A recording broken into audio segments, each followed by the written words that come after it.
Hi guys, welcome back to MassiveSynth.com tutorials. This is part 3 in the growl feature we've been doing this month, and today I'm going to show you how to do what I've called a pitch mod lead.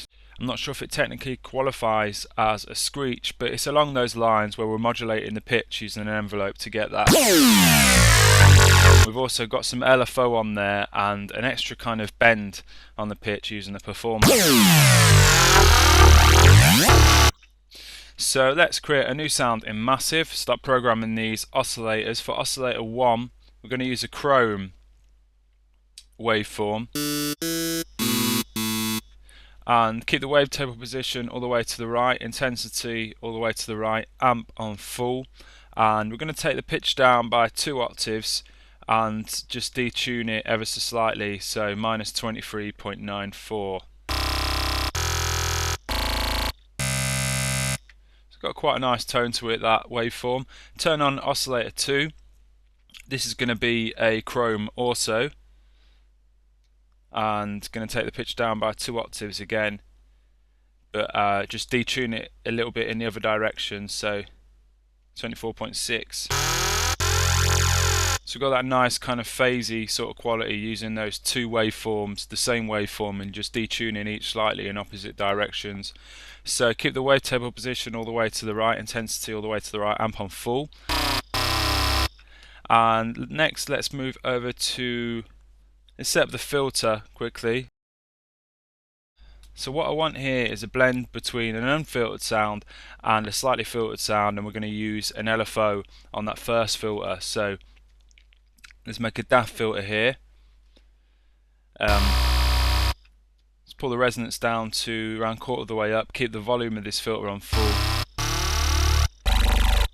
and pull the cutoff down for now. We're going to modulate its cutoff frequency with an LFO, and in filter 2 slot we'll just keep it as none, keep the volume on full, and then keep this mix slider halfway.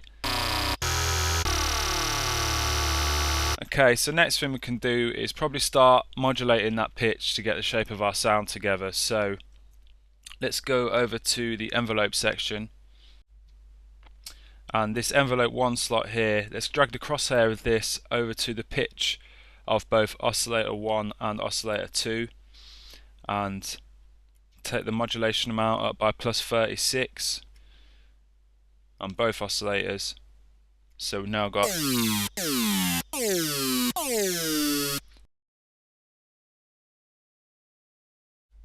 so let's go ahead and edit this envelope to get the shape of our sound together. So back the attack off to, so it's pointing just before the A. Keep the level, keep the attack level on full, back the decay off slightly, and pull the sustain right down. Got something like that.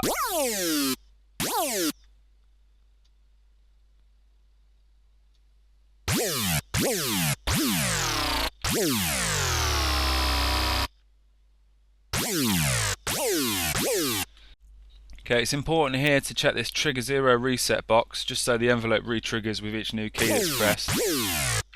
So let's move over to voicing section now. Just make the synth monophonic,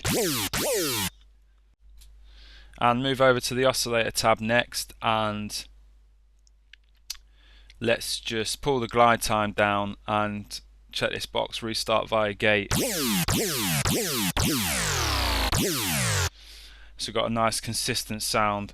So next up, maybe just put some effects in here. We're going to have a Brauner Tube just to beef the sound up a bit. Pull the dry wet down. It's about a third of the way up. Drive can stay halfway. Dimension expander in the next effect slot, and just pull the dry wet and the size down a little bit. It's just giving the sound a sense of space, really. Okay, next we could use the insert 1 down here, turn that on, and use a sample and hold just to kind of shape the tone of the sound a little bit further. So we may have to check the routing section to hear that sample and hold effect taking place. So click on the routing tab here. You can see it's not really having much an effect on the sound, because insert 1, the sound is passing through filter 1, insert 1, and then routing to the main output. So we're not really hearing that insert 1. So let's put the insert one over here in the signal path, and it's now having an effect on the sound. So let's turn the pitch of the sample and hold right up, and then bring this dry wet slider down a little bit just before the D, so it's pointing just before the D, so it just adds quite a nice amount of grit and sort of, I know, thickness really to the sound.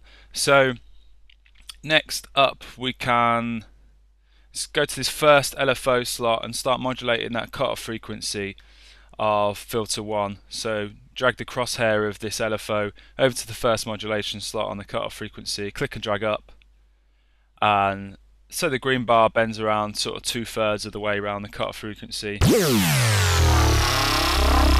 So we've got like a little bit of an LFO going on there, but we want to sort of tighten that up really. So let's go ahead and sync this LFO, put the ratio 1/4, and it's going to have pull the X fade curve down, so it's a sawtooth wave what's controlling the LFO frequency, cutoff frequency. So you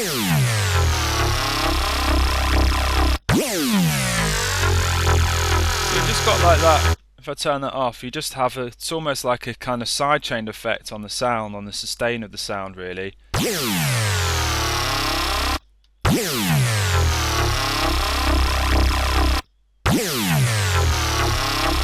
can make it more squelchy by turning that resonance up. So the next thing to do is set the stepper to just create, I notice when you sustain the sound, it'd be quite cool to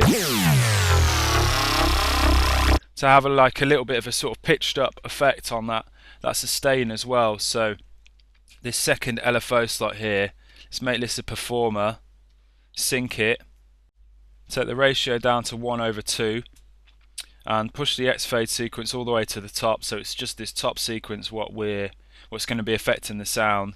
Pull the steps down to 4. Let's take the volume off the first 2 steps and change the curve for the third step into one of those sort of kind of reverse kind of curves.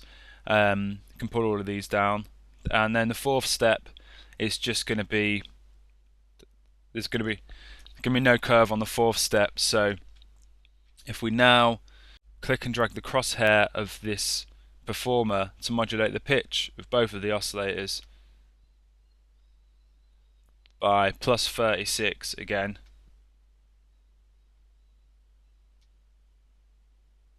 we're now going to get this little pitch bend on this third step if you watch the movement of sound,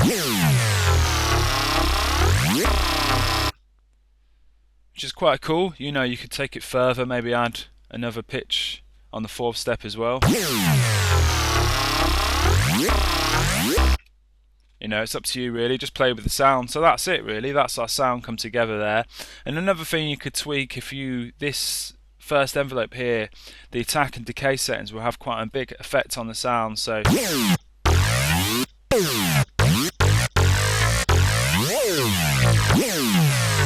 I had it like that. But one thing you could do is you could put a velocity on the attack here, maybe pull it down a little bit and push this velocity amount up. So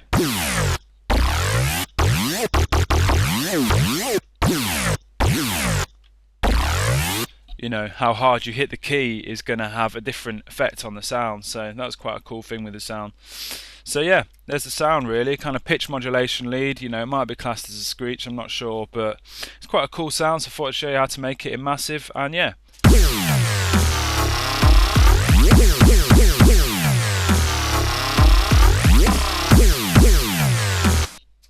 Okay, so thanks for watching this tutorial. I hope you found it useful. Any questions, then please get in touch, and hope to see you again soon.